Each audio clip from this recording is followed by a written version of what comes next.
So, this is the first day of 2025. So, ang gagawin natin ngayon, mag-change oil tayo ng motor. So, maya tatanggalin natin to. And then, siguro tanggalin na natin lahat para malinis natin yung air filter. Yan. So, ang tatanggalin, itong cover, ito kasi attached siya. Ito, so halos lahat tatanggalin. Ang gagamitin natin lang ay AMS oil. So, ang AMS oil gagamitin natin. So, AMS oil, 100% synthetic, 10W40, motorcycle or 40, yan. Pang 4-stroke. So, yan. So, apat ang 3.3 or 3.2 ata ang ZX6R, hindi ako nagkakamali. Tapos bumili na din tayo na genuine na oil filter ng Kawasaki. So yan. So, bumili na ako niyan.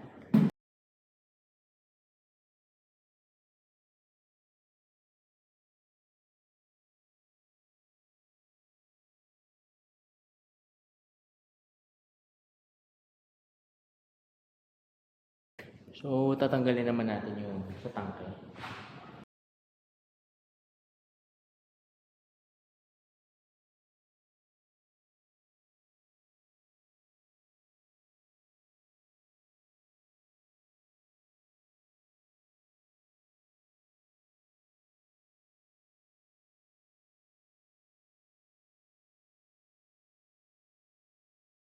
Wrench na 17mm itong ito.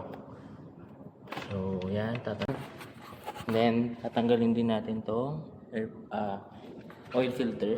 Yan. Any sizes kasi to. Pwede sa pang kotse, pwede pang motor.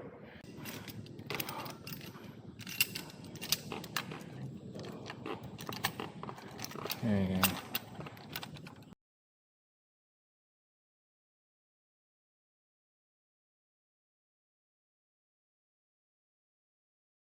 Oil ang gagamitin natin, hindi siya sponsored. Shout out sa AMS Oil Philippines. Naman. So, secure pa siya ng scotch tape. Bought it online. Mura kasi itong AMS Oil. Tsaka magandang klase na din.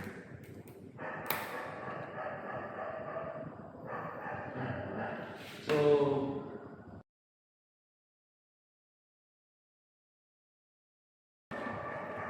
tapos, ito na yung mostly, dalawa na tayo. 3.6 daw. Ito ay 3 liters na lang ito eh.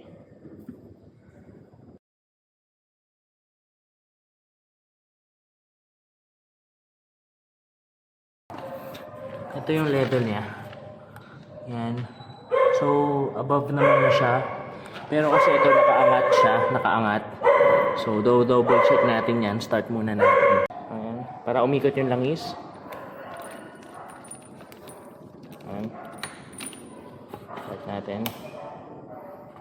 So, press natin to. Then, naka-neutral naman. So, start natin.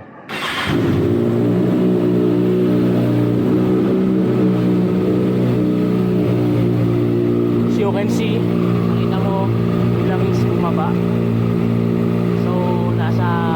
Middle lang siya. Kulang pa siya ng 3 milliliters ba? 3 ml. So lilinisin naman natin yung fuel ay yung air filter niya.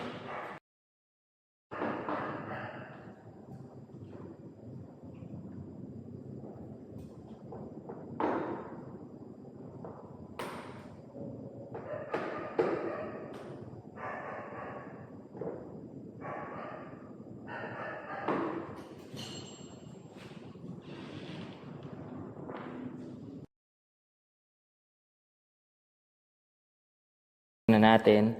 Ito yung tinatawag na velocity stocks. So yung iba binababaan to. Ito pinuputulan, rubber lang naman yan eh. rubber. Yung iba ginagawang carbon. Tapos ito, binababaan lang. So yung airflow mas... Kasi nakadikit yan eh, pag ganun eh. So cover, pag ganun, eh yung airflow mas maganda pag ganun, andito agad. Kaysa umikot pa dito sa cover, eh di mas maganda to.